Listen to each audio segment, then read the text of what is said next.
बाबा जी प्रणाम। जय शंकर प्रसाद।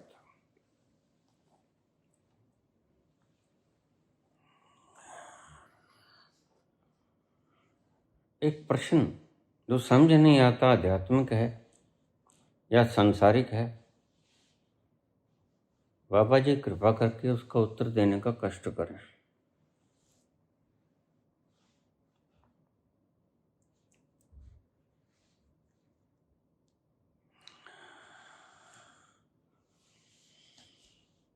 परमाणु बम के हमले में बचाव के लिए क्या किया जाए? पहला। दूसरा, दोनों मुल्कों की परमाणु शक्ति कितनी है? और तीसरा, दोनों देशों का कुल क्षेत्रफल कितना है? हथियारों की संख्या कितनी? और चौथा, सबसे अहम सवाल, आपने किसी आध्यात्मिक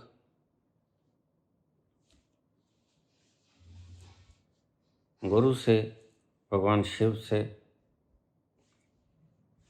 सारा भारत चिंतित है, पाकिस्तान भी चिंतित है, सारा विश्व चिंतित है, ये जो युद्ध चल रहे हैं इनके बारे में कुछ पूछा है? अगर पूछा है तो हमें अवश्य अवगत कराने का कष्ट करें।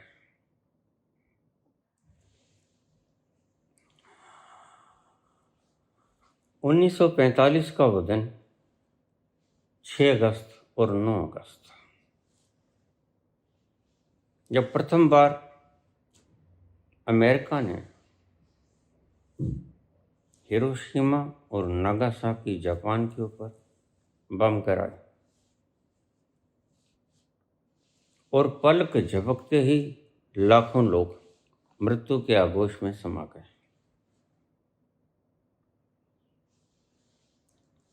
क्या होता है अणुबम? जब अणुबम फटता है तो बहुत ज्यादा रेडिएशन, ऐसा समझो कि सूरज की सतह ही, जो सफीयर के ऊपर जितनी गर्मी है उसके भीतर तो बहुत गर्मी है ज़्यादा, सफीयर के ऊपर जो गर्मी है उससे कई गुना ज़्यादा गर्मी निकलती है, हीट निकलती है उस बम के बीच में से, और रेडिएशन फैलता है जिसे रेडियो एक्टिव रेडिएशन कहते हैं, विकिरणता। वह विकिरणता बड़ी आत्मघाती होती है।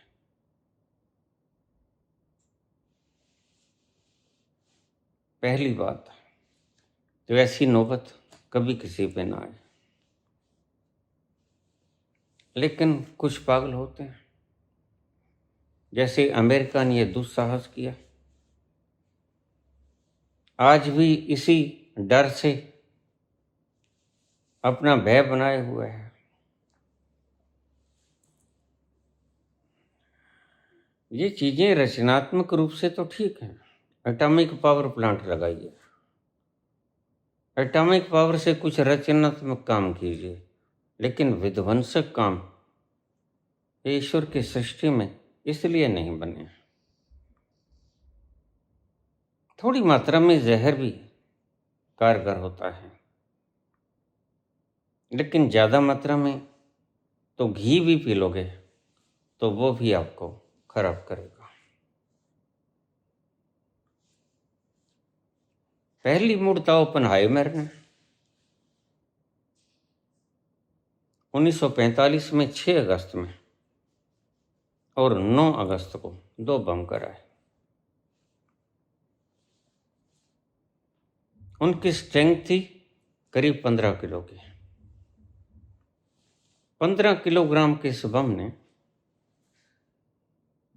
बस ऐसा समझो 3 सेकंड में, 1 2 3, कितनी देर हुई? लाखों लोगों को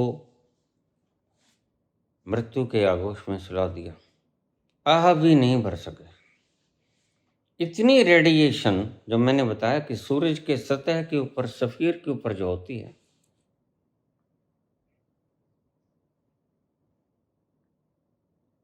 उससे भी 10 गुना ज्यादा। ऐसा समझिए, 1 टन का बम 4.18 गीगाजूल वाष्प रेडिएट करता है। अगर 100 टन का हो तो 418 गीगाजूल ऊष्मा को निकालेगा। उससे क्या होगा? हजारों टन स्टील फौरन वाष्प बन जाएगा। हजारों टन स्टील फौरन वाष्प बन जाएगा, पलक झपकते हैं। और ऐसा समझो कि पर्वतीय क्षेत्र वह सारा पता नहीं लगेगा कहाँ गया, सब वाष्प बनकर उठ जाएगा, इतनी गर्मी होगी। और यह तो उस स्थान के ऊपर होगी, जबकि जो उसमें से न्यूक्लियर रेडिएशन निकलेगा उस बम के भीतर से, वह बहुत से किलोमीटर तक प्रभावित करेगा। 100 TNT का बम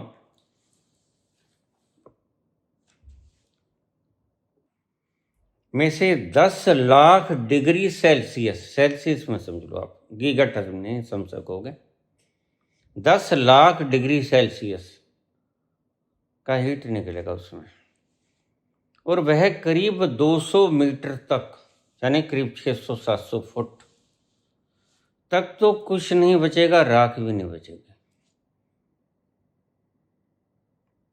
700-600 फीट तक राख भी नहीं बचेगी। 100 TNT का बम अगर गिराया जाए तो ये तो रही तुरंत उसी जगह के ऊपर। इसका प्रभाव क्या होगा?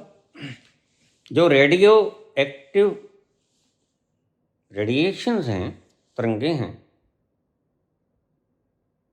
वह करीब 20-30 किलोमीटर तक, एक बम कहीं गिरता है उससे करीब 20-30 किलोमीटर तक उसकी तरंगें पर्याप्त रूप में फैलेंगी। और जैसे जैसे जगह दूर होती जाएगी वैसे वैसे उसका प्रभाव थोड़ा थोड़ा कम होता जाएगा। और करीब ऐसा मान के चलो 30-40 किलोमीटर तक का जो दूरी है वो रेडिएशन में आ जाएगी। वहाँ के बच्चे अपंग हो जाएंगे। उसी वक्त आप जल सकते हो,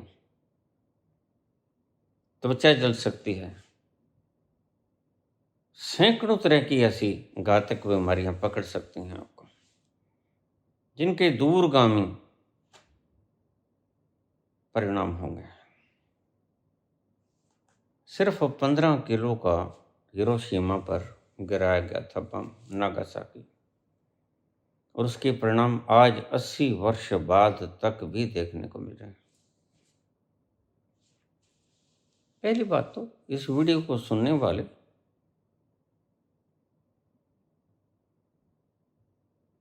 कोई बोझ ना ले, मरना तो एक दिन होता है, रोज समझाता हूं मैं। और आध्यात्मिक व्यक्ति वही है जो मृत्यु को स्वीकार कर ले। जो होगा, जिस पल में होगा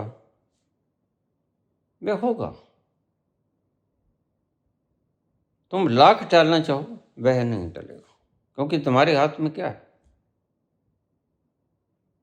अब जब आपका पड़ोसी ये कह रहा है कि मेरे पास पर्याप्त साधन तो बेशक नहीं है, भारतवर्ष से, हिंदुस्तान से कम, बहुत कम है, वहां महंगाई बहुत ज्यादा है, लेकिन मेरे पास मिसाइलें तो हैं, शाहीन तो है, नसर तो है, गौरी तो है।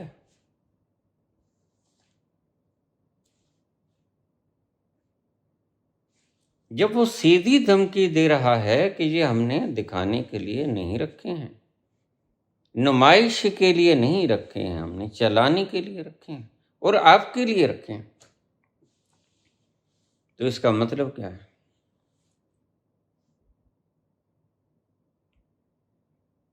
ऐसा ही हुआ था 1965 में। जंग छिड़ी, लाल बहादुर शास्त्री प्रधानमंत्री थे। अब मुझे याद नहीं कि तब अयूब खान थे या जाहिया खान थे, इनमें से कोई एक था। रात का वक्त शराब पी की धुत, और रेडियो पे बोल रहा, रेडियो पे भाषण दे रहा कि हमारी फौजें दिल्ली में पहुंच गई हैं। ऐसे झूठ खबर बड़े चलते हैं, इसलिए सूचनाओं से दूर रहें। सूचनाएं देखें मेन सरकारी जो मीडिया है वहाँ से, जो सरकार तुम्हें सूचना दे, जो रक्षा मंत्रालय तुम्हें सूचना दे, उसके ऊपर यकीन करें, क्योंकि वह सटीक होगा, वह उसकी देनदारी होगी। यह जो ऐरे गहरे नत्थु खैरे लल्लू पंजू, इनको मत सुने, गोदी मीडिया वगैरह जिन्हें कहते हैं, इनको मत सुने। मेन सरकारी चैनल्स को सुने, जो रक्षा मंत्रालय का वास्तविक चैनल है, वहाँ से आपको सही जानकारी मिलेगी। क्या हुआ, कितने स्थान पे हुआ, क्या बिगड़ा, क्या हमारे नोटिस में आया। जो नोटिस में नहीं होगा वो नहीं बताएंगे, वो चिल्लाएंगे नहीं, वो आराम से बताएंगे आपको, और शायद कम बताएंगे, क्योंकि उनके ऊपर जिम्मेदारी है। ये लोग तो खुले हुए रस्से के पशु हैं, इनके रस्से खोल दिए गए हैं, जो चाहे बोलो, उच्छृंखल हैं, स्वच्छंद हैं, इसलिए इनके बातों पर यकीन मत करना, इनको तो सुनना ही मत। जितने भी बड़े चैनल कहलाते हैं, इनको बंद कर देना इतने दिनों के लिए। सुनना सिर्फ सरकारी चैनल्स को, वह आपको सटीक बताएगा, यह कुछ हुआ, यह हमारा नुकसान हुआ, यह उनका नुकसान हुआ। वह झूठ नहीं बोलेगा, और ना ही पाकिस्तानी रेडियो को या टेलीविजन को सुने। तो क्या करें? सबसे पहले अगर कुछ ऐसा होता है दुर्भाग्यवश, तो जानकारी देनी आवश्यक है। अब प्रश्न पूछ ही लिया है तुमने, तो जानकारी देनी आवश्यक है, क्योंकि मैं इसके बारे में जानता हूं।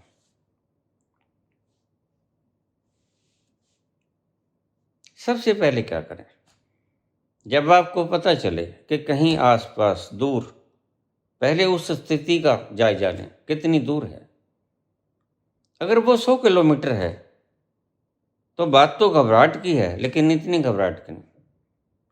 अगर वो 30 से 50 किलोमीटर है तो बात घबराहट की है, और अगर वो 5-4 किलोमीटर है तो बहुत घबराहट की है। फिर तो आप, अगर 5 किलोमीटर के ऊपर बम गिर गया एटम, तो आपके बचने की संभावना, बस जिसे हम कहते हैं रब रखा, वो हो जाएगी। मुश्किल है बचना आपका। अगर 5 किलोमीटर तक भी आप बैठे हो, हीट ना मारेगी तो रेडिएशन मार देगी। रेडिएशन में इतनी हीट और इतना जहर होता है, तो पहले देखें कितनी दूर गिरा है, घबराएं नहीं। उसके लिए सबसे पहले आपको आध्यात्मिक बल चाहिए। जो लोग मुझसे दीक्षित हैं वो तुरंत, क्योंकि मैं दीक्षा के साथ आपको आपका आध्यात्मिक बल और आपकी चेतना का बल बढ़ाने के लिए आपको एक शक्तिपात की हुई माला दिया करता हूँ, लाल चंदन की, वो फौरन डाल लें। उससे आपको मनोबल मिलेगा, आध्यात्मिक मनोबल मिलेगा। ठीक वह रेडिएशन में कोई कारगर नहीं होगी, रेडिएशन के प्रभाव को न कम करेगी, लेकिन आपकी इम्यूनिटी को स्ट्रॉन्ग कर देगी, आपकी सहन शक्ति को मजबूत बना देगी, आपकी आध्यात्मिकता को ज़्यादा, चेतनता को ज़्यादा बढ़ा देगी, हौसला आ जाएगा। मरना तो एक दिन होता ही है, न गिरेगा बम तो भी क्या लोग मरते नहीं? पिछले 80 साल से बम नहीं गिराए गए तो क्या लोग नहीं मरे? रोज मरते हैं। तो ऐसे ही अगर न गिरा बम तो भी हम मर जाएंगे। तो कौन जाने, शायद इसी बहाने कुदरत ने यही दिन हमारे लिए नसीब में लिखा। तो संतोष रखें, संतोष रखें, तृप्त रहें, ऊहापोह न करें, जल्दबाजी न करें, शांत हो जाएं। यह शांति की आवश्यकता है। इसलिए आपको मैंने प्रथम कहा कि सबसे पहले आप ये माला डालें, चंदन की माला, इससे आपको बहुत आध्यात्मिक बल मिलेगा। दूसरा, खाने पीने की चीज़ों को ढक लें। जो भी आपका खाना आपने बनाया पूर्णतया ढक लें। रसोई के दरवाजे बंद कर लें, रसोई की खिड़कियां सब बंद कर लें, वायु की वेंटिलेशन समाप्त कर दें, बाहर से कोई वायु ना आए, चारों तरफ से किला बना लें। ये सुनते चले जाएं। जो भी आपका मकान है, सारे मकान को सील्ड कर लें। यहाँ तक कि जो मेन गेट है उसके नीचे से जो विरल होती है उसमें भी कोई रबड़ इत्यादि या पहले से ही खरीद के रखें, उसके रबड़ को इतना टाइट कर दें कि नीचे से भी कोई रेडिएशन ना आ जाए। अत्यंत जहरीली होती है। यहाँ सांप के विष का तो कोई मुकाबला ही नहीं है। सांप के विष से हजारों गुना ज़्यादा विष होता है इसमें। तो नीचे से भी कोई तरंग वाइब्रेशन ना आ जाए। तो ये होल्स को भर लें जो आपका मेन गेट है, चारों तरफ से सील्ड कर दें।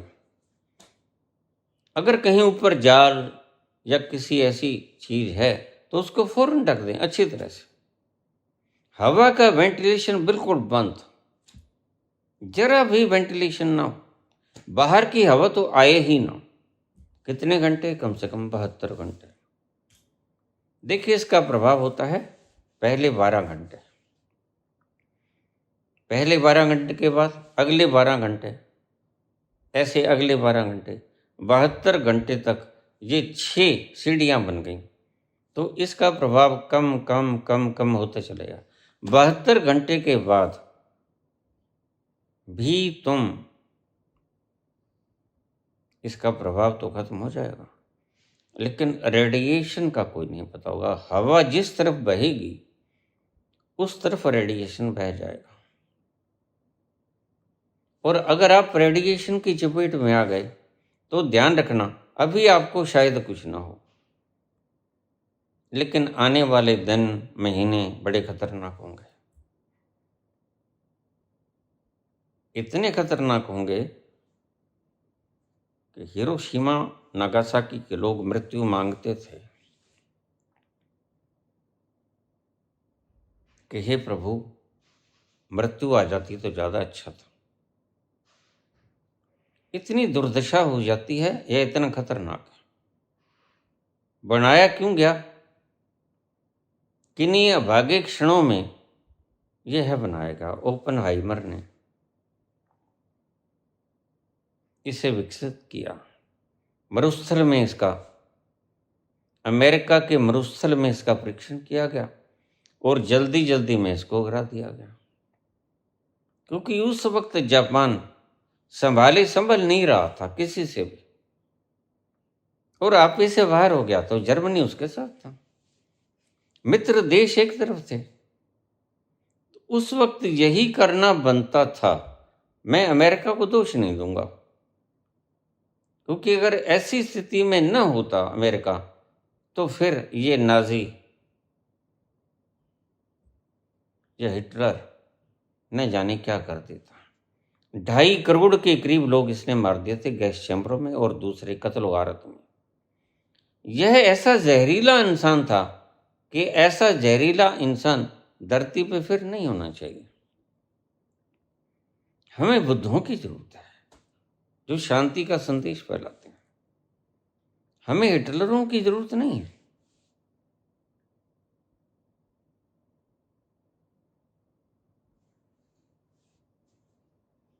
अगर पता चल जाए यह बच्चा आने वाले वक्त में हिटलर बनेगा तो उस माता को बच्चे की गर्दन दबा देनी चाहिए।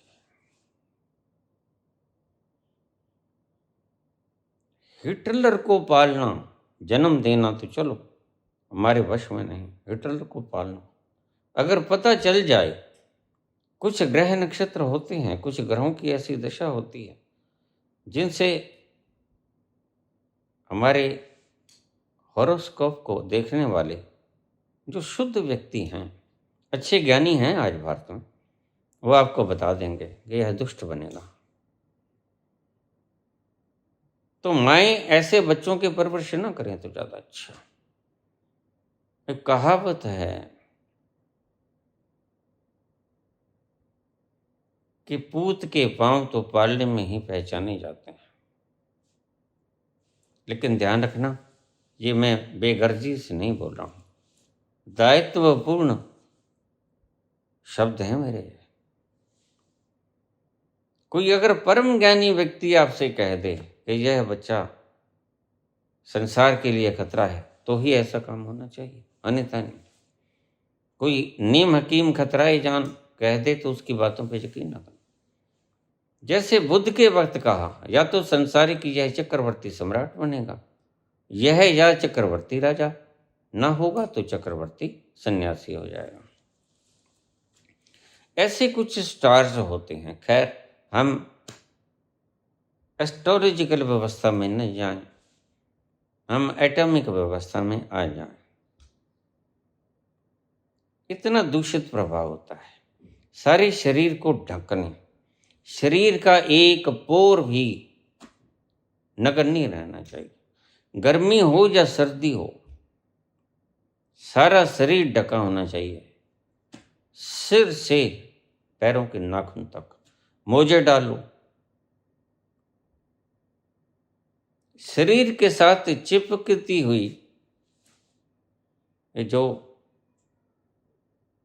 हमारे राजनीतिक लोग पजामे वगैरह पहनते हैं, इसके ऊपर से पायजामा या पैंट वगैरह पहन लो, लेकिन नीचे से बिल्कुल ढक दो रोम को, क्योंकि ये रोम में प्रवेश की बहुत बुरी होती है।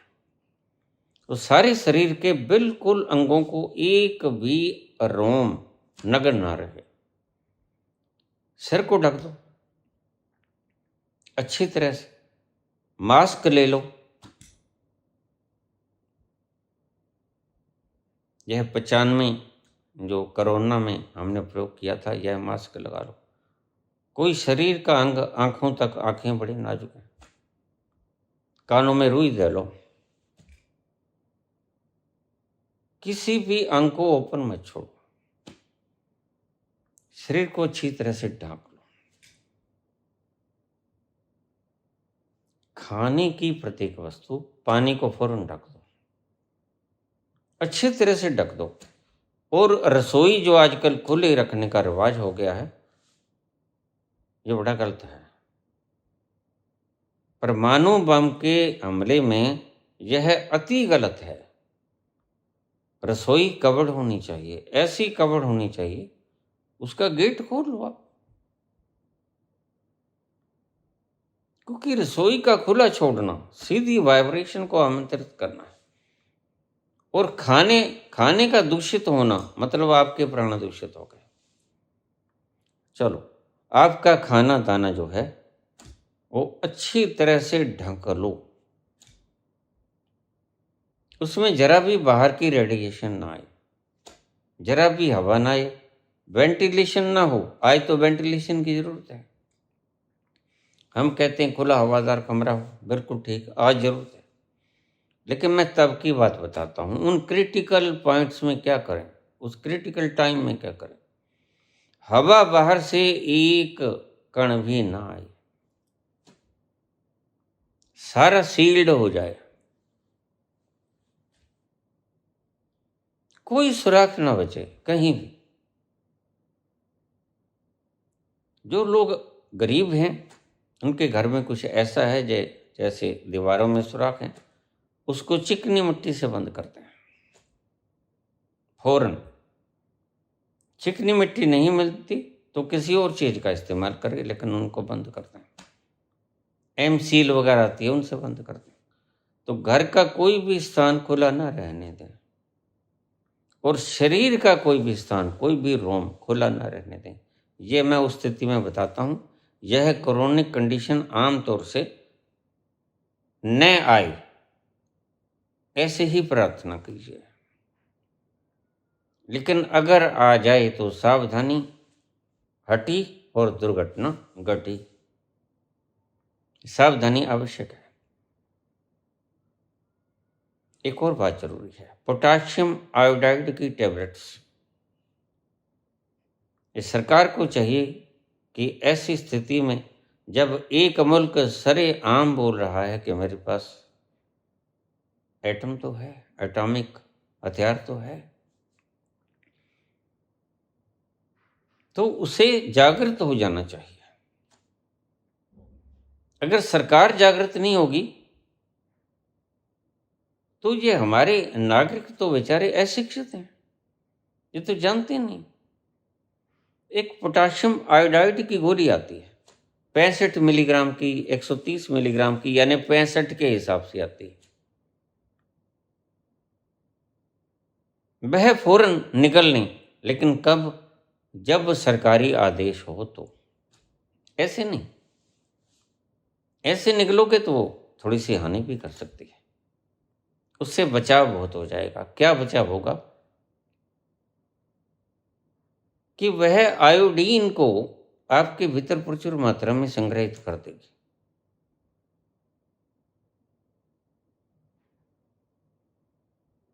वह हमारे लिए सुरक्षा कवच का काम करेगी, भीतरी ऑर्गन्स के लिए।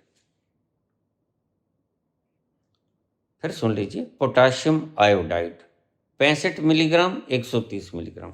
यह कौन सी कंपनी की होती है मैं तुम्हें बताऊंगा थोड़ी देर में।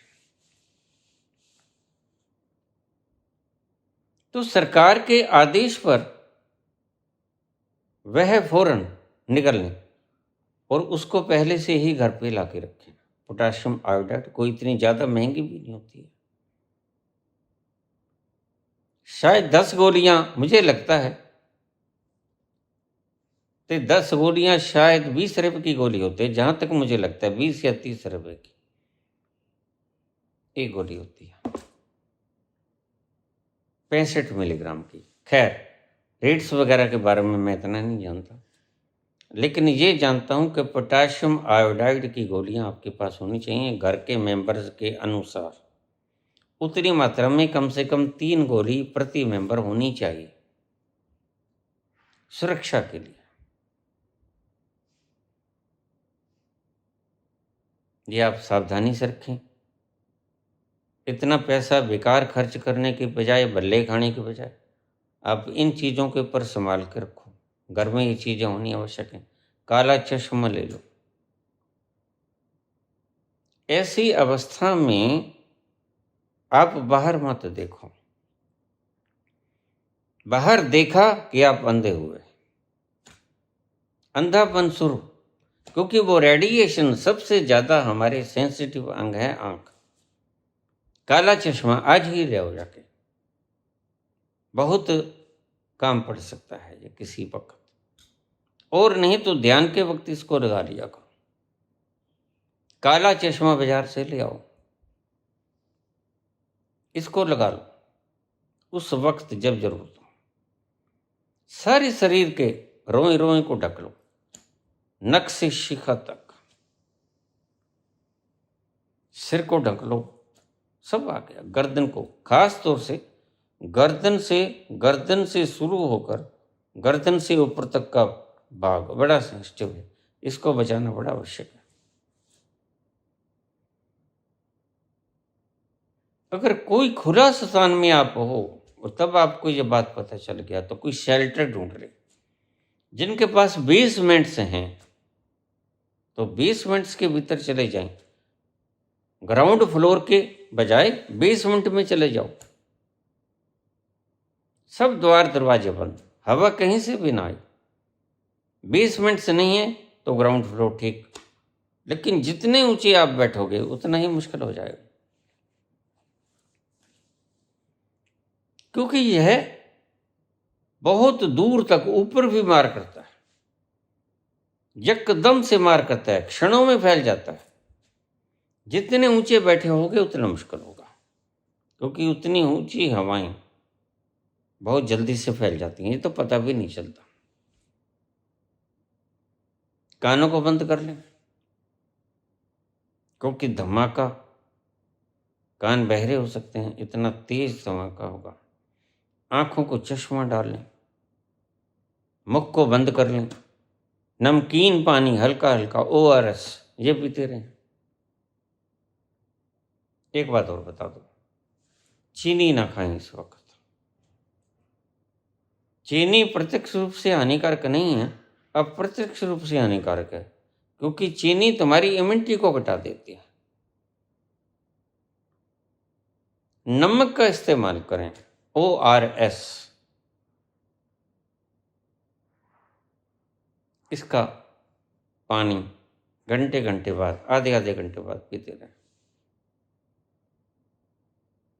पानी शुद्ध होना चाहिए, ढका हुआ होना चाहिए। सब चीजें मैं पहले बताऊंगा। आपका शरीर से लेके खाना पानी तक सब ढका होना चाहिए कंप्लीटली। आपके हाथों में दस्ताने, गर्मी है तो दूसरे साधारण दस्ताने ले आओ, घर के बने दस्ताने बना लो, क्योंकि जब एक पड़ोसी साक्षात आपको कह रहा है कि और मेरे पास कुछ नहीं है, मैं भूखा नंगा है, हिंदुस्तान से 5-6 गुना महंगाई है वहां,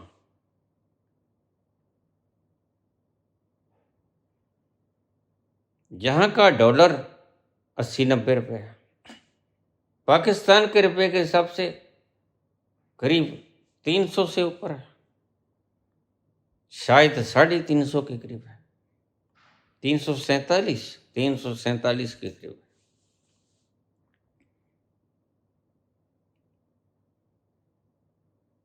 भूखा मरता, कोई आय का विशेष स्रोत भी नहीं, शुरू से ही ये काम किए हैं, उग्रवाद को पनाह दी है। सरकारों ने कुछ नहीं किया है जैसा कुछ हुआ, क्योंकि आज़ादी के बाद देश को स्टैंड भी करना था, निरापूरा युद्ध ही तो नहीं करना था।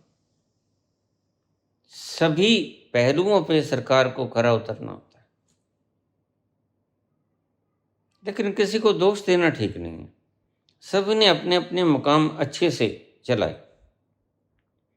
अब जो आज है उनकी जिम्मेदारी है। पहले पोटाशियम आयोडाइड की टेबलेट्स का मैं सरकार से आग्रह करूंगा, जिसके पास भी मेरी वीडियो जाती है वह इसका इंतजाम जरूर करें। लोकल प्रत्येक केमिस्ट की दुकान से ये उपलब्ध हो, यह सरकार की तरफ से मुफ्त या पैसे लेकर वितरित हो सरकारी दुकानों। यह बहुत जरूरी है। पोटाशियम आयोडाइड की टेबलेट अति जरूरी है।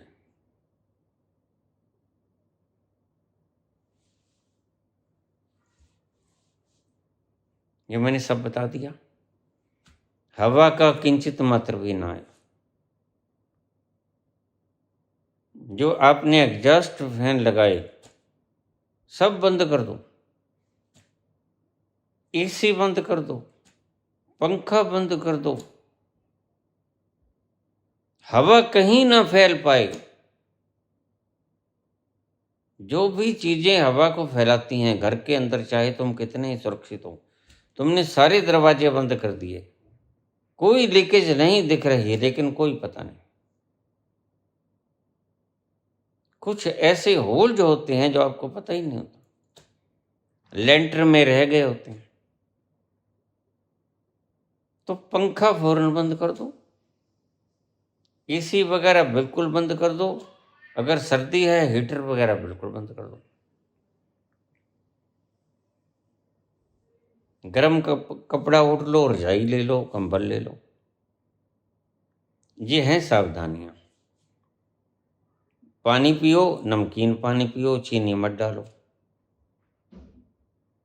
ORS का पानी पी सकते हो, डिस्टिल्ड वाटर हो। बाहर कुएं वगैरह का पानी मत पियो। वाटर वर्क्स का पानी मत पियो, खुले में होता है वाटर वर्क्स का पानी। पहले से स्टोरेज कर लो। और मैं तुमसे कहूँगा अन्न की व्यवस्था भी कम से कम 1 महीने तक की अन्न की व्यवस्था अपने घर में स्टोर करो। कम से कम 1 महीने तक की व्यवस्था अन्न की, सब्जी की, ये आप स्टोरेज कर लो। सभी जो आपको चाहिए, ताकि आप 1 महीने के लिए समझो लॉकडाउन हो गया, बाहर नहीं निकलोगे। बाहर निकलना जैसे कोरोना के वक्त खतरनाक था, और कोरोना तो कुछ भी नहीं, उससे 1000 गुना ज़्यादा खतरनाक न्यूक्लियर रेडिएशन है। अब तो बिल्कुल ही नहीं निकलना है, घर के अंदर बने रहो स्टेबल, भगवत भजन करो, आनंद से उसके भीतर समा जाओ, ध्यान में बैठ जाओ। ध्यान में अगर बैठोगे तो आपकी इम्यूनिटी बढ़ जाएगी, ऐसे जहरीले तत्वों से लड़ने की क्षमता बढ़ जाएगी। अगर आप न कुछ करने में बैठ जाओगे, ध्यान में बैठ जाओ, शिथिल बैठ जाओ, शिथिल बैठ जाओ, मूर्तिवत हो जाओ, एक स्थान पर बैठ जाओ आराम से,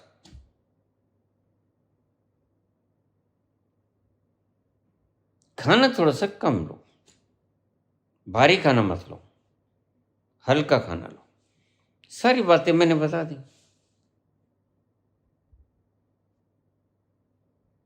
और पोटेशियम आयोडाइड की गोली, ये मैंने आपको तीसरी बार बता दिया।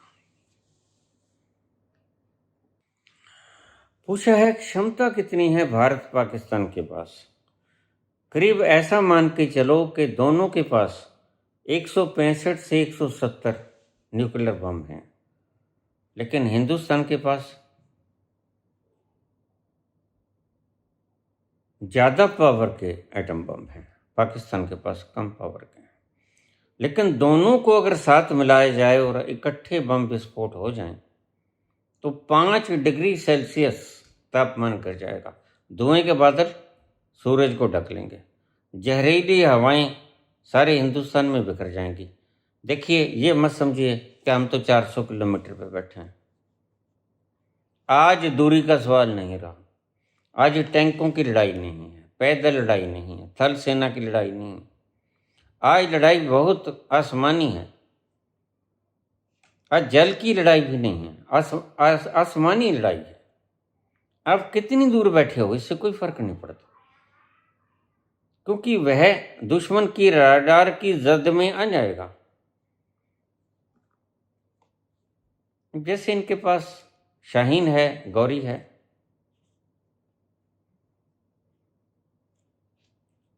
करीब 2000 किलोमीटर की क्षमता है इनकी, और 2000 किलोमीटर की क्षमता से सारा हिंदुस्तान नापा जा सकता है। कोई ऐसा तल नहीं मिलेगा जहां इनकी मारक क्षमता नहीं पहुंचती। तो हिंदुस्तान के किसी भी कोने में बैठा हुआ व्यक्ति अपने आप को सुरक्षित मत समझे कि ये तो पंजाब के बॉर्डर पे हो रहा है, ये तो वहां बॉर्डर पे हो रहा है। नहीं, जैसे हिंदुस्तान ने इतनी दूर तक वार किया, 150-200 किलोमीटर तक वार किया, और पहला प्रहार था हल्का प्रहार था। 2000 किलोमीटर तक क्षमता है, और हिंदुस्तान के पास ज़्यादा दूर तक की क्षमता है। तो पाकिस्तान के पास करीब 8000 किलो टन का न्यूक्लियर पावर है, हिंदुस्तान के पास 25,000 किलो टन। यानी 3 गुना पावर है हिंदुस्तान के पास। और जहाँ तक दूरी की बात है, भारत का क्षेत्रफल 32,87,263 किलोमीटर है। भारत का कुल क्षेत्रफल 32,87,263 किलोमीटर। इसमें थोड़ा सा फर्क रह सकता है, 10-20 किलोमीटर का। और पाकिस्तान का 8,81,913, भारत का 32 लाख। यानी भारत करीब 4 गुना पाकिस्तान से बड़ा है। और बांग्लादेश 1,47,570 किलोमीटर, यह इसका कुल क्षेत्रफल है। मारक क्षमता की जहां तक बात करें, भारत के पास जो मिसाइलें हैं वो चीन तक मार कर सकती हैं।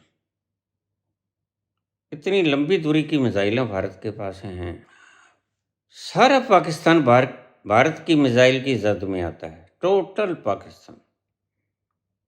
लेकिन हिंदुस्तान भी पाकिस्तान की मिसाइल की जद में आता है, ये मत भूलना। अधिकतम दूरी की व्यवस्था इनके पास शाहीन 2 है, जो 2000 किलोमीटर तक मार करती है। और शाहीन 1 ये 750 किलोमीटर तक मार करती है। और इनके पास गौरी है 1300 किलोमीटर, और नसर है जिसे हथफ 9 कहते हैं, वह 70 किलोमीटर तक की मार करती है। यानी कि जद के हिसाब से भी इनके पास बहुत कम, हिंदुस्तान के मुकाबले बहुत कम दूरी की मिसाइलें हैं। सटीक निशाना भारत के पास बहुत बढ़िया है, इजरायली तकनीक का है सारा। पाकिस्तान के पास आखिरी क्षमता जो है वो गौरी 2 की है, 1500 किलोमीटर। और भारत के पास अग्नि 5 या 5000 किलोमीटर। इसका अग्नि 1 ही बहुत है। अग्नि 1 जो है वह 700 से 900 किलोमीटर तक है। बस इसकी जद में पाकिस्तान आ जाता है, उससे आगे जाने की जरूरत नहीं हमें। अग्नि 2 2000 है, अग्नि 3 3000 है, 3500 है, और अग्नि 5 जो है वो 5000 किलोमीटर है। इतनी क्षमता मारक भारत की नीति है नो फर्स्ट अटैक। पाकिस्तान की नीति है कि ये जरूरी नहीं, हम पहला अटैक कर सकते हैं। बस यहाँ थोड़ी सी गड़बड़ लगती है। देखिए, एटॉमिक वार में जो पहले बटन दबा देगा वह ही विजेता घोषित होगा, मेरी दृष्टि से। क्योंकि जिसने इतनी तबाही मचा दी तो उसकी रिएक्शनरी, चाहे एक क्षण में, हम जानते हैं एक क्षण में ही इधर से बटन हो जाएगा, दब जाएगा। लेकिन वह क्षण बड़ा मार्क होगा जिसने सबसे पहले अटैक कर दिया। सो मैं समझता हूं कि भारत को कथित रूप से तो चाहे ये कहते रहना चाहिए कि हम पहले अटैक नहीं करेंगे। देखिए, राजनीति की बात कर रहा हूं, शुद्ध राजनीति, जो कृष्ण नीति है। कृष्ण आध्यात्मिक भी है और राजनीति भी है। बाहर से इनको चाहे कहना चाहिए नो फर्स्ट अटैक, लेकिन भाप लगते ही इनको गरेज नहीं करना चाहिए कि आपका रिएक्शन देखेंगे फिर हम छोड़ेंगे। इतने में तो मुल्क तबाह हो जाएगा। अगर हम 27 व्यक्तियों की शहीदी पर इतना उत्तेजित हो सकते हैं तो वह तो जितनी मार काट करेगा उसका हम अंदाजा ही नहीं लगा सकते। नो फर्स्ट अटैक भारत की नीति है, लेकिन मैं समझता हूं कि यह नीति बाहर देशों के लिए होनी चाहिए, अपने लिए नहीं। बस इस पे थोड़ा भारत सरकार गौर करे, मेरी दृष्टि से। अगर कोई देश 1 किलोवाट यानी 1000 किलो का बम गिराता है तो 10 किलोमीटर को वह 4 चपेट में ले लेगा, 100 किलोमीटर को आने वाले 5 मिनट में, और 300 किलोमीटर को आने वाले 1 घंटे में वह चपेट में ले लेगा। यह रेडिएशन की बात कर रहा हूँ मैं, थर्मल हीट की बात कर रहा हूँ। ये सभी मिला के इसका रुख त्वरित रूप से जो होगा, और जो दूर अंदेशी इसके परिणाम होंगे वो तो कहे नहीं जा सकते, वो तो बड़े गंभीर होंगे। संक्षेप में अगर बताऊं तो भौतिक रक्षा उपकरण, ये जो मैंने आपको बताया, सारा शरीर ढक लो, रोआ रोआ। आध्यात्मिक कैपेसिटी, जिसे प्रतिरोधक प्रणाली कहते हैं, और मनोबल, आपका अनडिगा मनोबल होना चाहिए। उसके लिए आप ध्यान में चले जाओ, अपने इष्ट का स्मरण करो, उस विराट का स्मरण करो,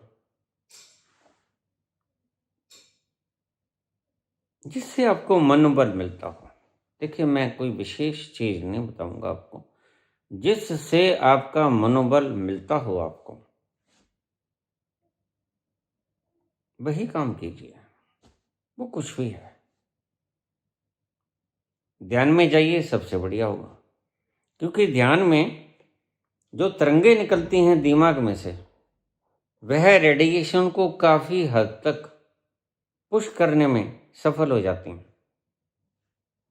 भीतरी जो तरंगें उठती हैं चेतना की, वो इतनी वेव्स प्रगाढ़ होती हैं कि रेडिएशन की तरंगों को काफी हद तक समाप्त तो नहीं कर सकती, लेकिन काफी हद तक खत्म कर सकती हैं। तो ध्यान में फौरन चले जाइए, दुष्प्रभाव कम हो जाएंगे। ओपन स्थान में मत बैठिए, बिल्कुल बंद कमरे में चले जाइए। अगर आपका कमरा बंद नहीं है तो उसको फौरन से बंद कराने के उपाय कर लीजिए। एक टेप ले आइए, जो मामूली द्वार है टेप के ऊपर चिपका दीजिए टेप से। हवा के आने जाने की कोई व्यवस्था ना हो, और अगर आपको खतरा लगे तो अपने घर को ऑक्सीजनेटेड कर लें। इसलिए मैंने आपसे कहा था कि हर घर के आगे कम से कम 2 वृक्ष होने चाहिए, क्योंकि वृक्ष इस विकिरण को बड़ी अच्छी तरह से सोख लेता है। खास तौर से वट वृक्ष, पीपल का वृक्ष, आम का वृक्ष, केले का, ये सारे वृक्ष, जामुन का, यह रेडियो विकिरणता को, रेडिएशन को अच्छी तरह से जज़ब कर लेते हैं, आप तक पहुंचने नहीं देंगे। यह जो त्रिवेणी है, पीपल, वट और नीम, सबसे ज्यादा पावर पीपल, नीम और वट, इन तीनों में होती है, इसलिए इसे त्रिवेणी कहते हैं। पुराने जमानों में हर धार्मिक संस्थान में ये लगे होते थे। आज हम नूतन सभ्यता में खो गए हैं, पाश्चात्य। तो पाश्चात्य ने जो चीजें बनाई, उनके हमने उपाय कर लिए थे, जो कि खो गए धीरे धीरे। हमने वृक्ष लगाने बंद कर दिए, पेड़ काट लिए। खैर, अभी से व्यवस्था कर लो। मैं तो जल्दी से ये व्यवस्था भी करने वाला हूं कि जिन किसी को मैं दीक्षा दूंगा, उसके लिए अनिवार्य हो जाएगा कि कम से कम 2 पेड़ वो लगा के आए, फिर दीक्षा मिलेगी उसे। ऐसे ही उपाय करने होंगे। ऐसे लोग समझते नहीं। दीक्षा जिसने भी लेनी हो, वो पेड़ वो लगा के आए, पीपल लगाए, आम के लगाए, नीम के लगाए, जामुन के लगाए, लेकिन 2 पेड़ लगाए, फिर उसको दीक्षा मिलेगी, अन्यथा दीक्षा नहीं मिलेगी। पानी को स्टोर कर लें, अन्न को स्टोर कर लें, अन्यथा बाहर पड़ा हुआ अन्न दूषित हो जाए। आपको क्या, पहले से ही अन्न को ले आएं, उसको धो के स्टोर करके रख लें, पिसा के रख लें, और उसको बिल्कुल सील्ड, क्योंकि जहरीले, एक एक कण जहरीला हो जाता है इसमें, ऐसा इफेक्ट है। क्योंकि यहाँ हुआ नहीं ना। जापान में अक्सर होते थे बम, लेकिन एटॉमिक बम के बाद युद्ध खत्म हो गया। और जापानी लोग इतने ज़्यादा, अब हिंदुस्तानी तो डरते हैं, पाकिस्तान भी डरता है, यहाँ के लोग डरते हैं, लेकिन जापानी लोगों ने डरना बंद कर दिया। कारण युद्ध। जापानी लोग ऐसे थे बच्चे कि एक टीचर पढ़ाता, कब तक बंद रखेंगे? इतने साल तक जंग चली, 39 से शुरू हुई, 6 साल जंग चली। तो 6 साल तक क्या करेंगे बच्चे? तो कहते स्कूल मत बंद करो, कुछ भी हो जाए, बम गिर जाए, कोई बात नहीं। तो जापानी लोगों में, बच्चों में इतना ज़्यादा करेज आ गया था कि एक टीचर पढ़ा रहा है, क्लास बाहर बैठी है, सर्दी का दिन है, बम गिर गया, तो टीचर ने अपनी कुर्सी उठाई, बच्चों ने अपना थैला उठाया, किसी और स्थान पे जाके बैठ गए पास। वहां करीब बम गिरा, वहां से उठे कहीं और बैठ गए। ऐसा करेज आ गया था उनमें, भागे नहीं। कौन कब तक भागेगा? 6 साल लगातार, 39 से शुरू हो गए, 45 की 9 अगस्त को जब हिरोशिमा नागासाकी के ऊपर बम गिरा, तो कहीं समर्पण हुआ जापान का। फिर उसके बाद हिटलर ने आत्महत्या कर ली, मुसोलिनी पकड़ा गया, उसका वध कर दिया गया। ऐसे इन दुष्टों का अंत हुआ। तो जापानी 6 साल तक लगातार बम्बार्डमेंट को देखते हुए 6 महीने में ही उनमें कर्ज आ गया था। तो कहे कि हम पढ़ेंगे तो जरूर, बम गिर जाएगा, गिर जाएगा। अनपढ़ रहने से पढ़कर मर जाना अच्छा। तो बाहर बैठे होते, बिल्डिंगें सब गिरा दी गई थी, ओपन मैदान थे, वृक्षों की छाव में बैठ के पढ़ते, धूप में, सर्दी में धूप में ही बैठ जाते। ऐसा उनका विद्या तंत्र चलता था।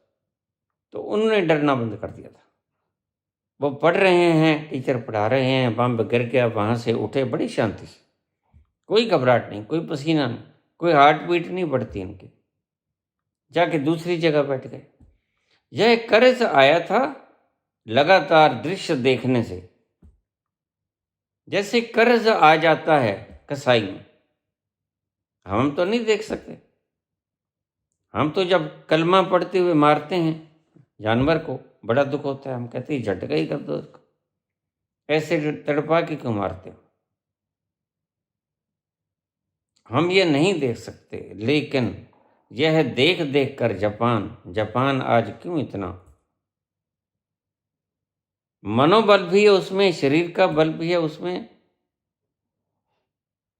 अध्यात्म बल तो खैर नहीं है। ये सब देख देख कर वह अपने आप को इस ढांचे में ढक लिया है उसने युद्ध इतना देखा, 39 से लगातार 45 तक, और आखिर में हार भी गया। और देखिए उनका भीतर का जोश आ ही जाएगा। जो कौम इतने साल लड़ेगी वह जोशीली हो जाएगी। 6 साल की लड़ाई के बाद वे ठीक, बम गिरा, इतने लाख लोग मरे, लेकिन कितनी जल्दी वो स्टैंड हो गया। आज वहाँ पर ड्राइवरलेस बसें चलती हैं, ड्राइवरलेस गाड़ियाँ चलती हैं, ड्राइवरलेस कारें चलती हैं। हमारे तो यहाँ सपना भी नहीं है अभी।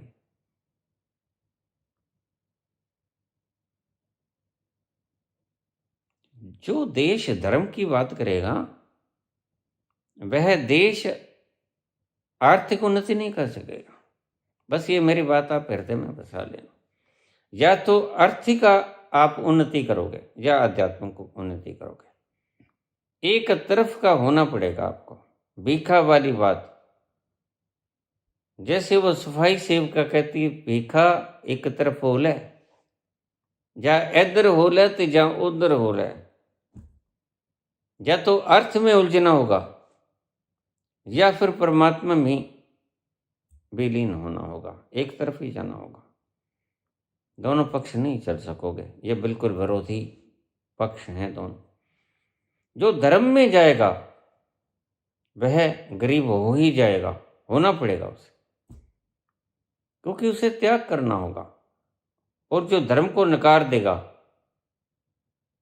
वह अमीर हो जाएगा, सब वस्तुएं हो जाएंगी, संपन्न हो जाएगा। तो मेरा सीधा सा मंत्र, अगर संपन्न होना है तो धर्मों को उखाड़ फेंको, जातियों को तो उखाड़ फेंकना ही है। ये तो बहुत पुरानी व्यवस्था हो गई। जातियां तो हमारे लिए एक अभिशाप बन के आई। इनको तो उखाड़ फेंकना के, ये तो उखाड़ दी गई हैं। इनका वजूद नहीं बचा है, भीतर खोखली हो गई हैं। धर्म को भी उखाड़ फेंको, 100 वर्ष के लिए धर्म को उखाड़ फेंको भारत से। तो भारत तुम देखना सोने की चिड़िया बनेगी, लेकिन ऐसे नहीं बनेगी कि लड्डू गोपाल ले आए, वो ले आए, मूर्तियां बना ली। नहीं, इनमें कोई दम नहीं है। बिल्कुल मेरी बात को नोट कर लेना। जब तक तुम मूर्तियों की, पत्थरों की पूजा करते रहोगे, तब तक तुम धनाढ्य नहीं हो सकोगे। बाहर से, भीतर से भी नहीं हो सकोगे। ये तो मुड़ता है, तो ना आपको बाहर लेके जाएगी ना आपको भीतर। ये तो धोबी का कुत्ता, न घर का न घाट का, न खुदा ही मिला न वसाली सनम, न इधर के रहे न उधर के रहे। तो संक्षेप में मैं बता दूं, अगर एटॉमिक युद्ध छिड़ता है तो कोई अपने आप को सुरक्षित न समझे कि मैं दक्षिण में बैठा हूँ, मैं पश्चिम में हूँ, मैं उत्तर में हूँ, मैं पूर्व में हूँ। नहीं नहीं, सब बराबर के। क्योंकि आज दूरी मायने रखती है। कितनी दूरी के ऊपर था भागलपुर, और कितनी दूरी के ऊपर इन्होंने टारगेट किया, और यहाँ बैठे टारगेट किया, LOC से इधर बैठे हैं। तो आज दूरी महत्व नहीं रखती है।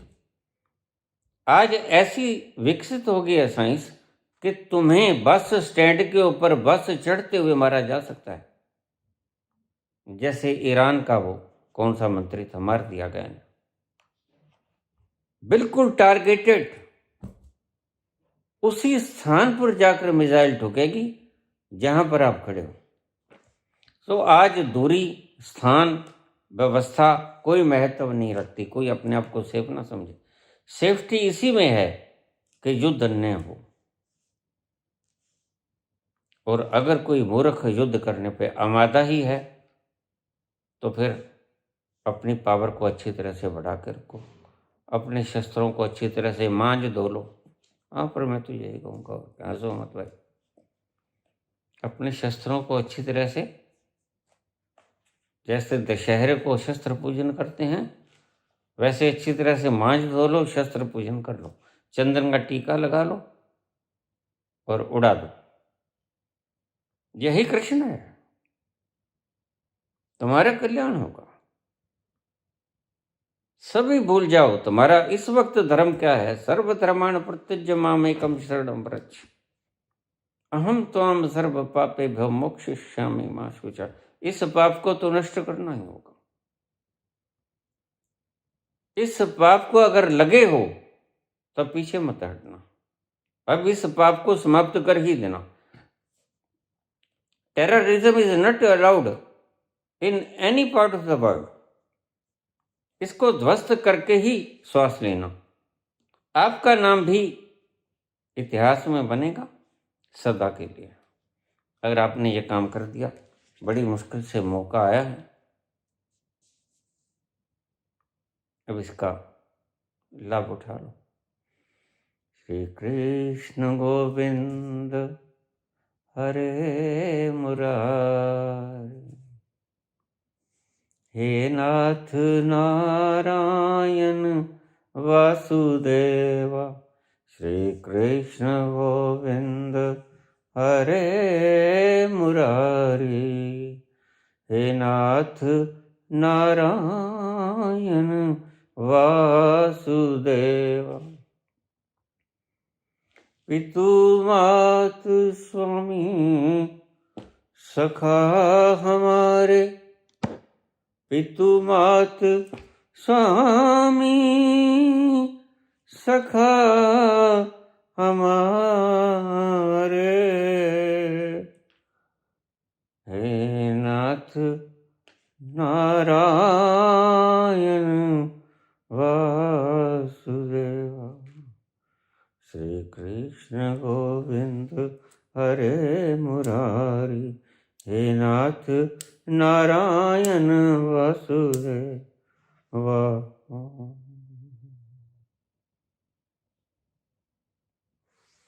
धन्यवाद।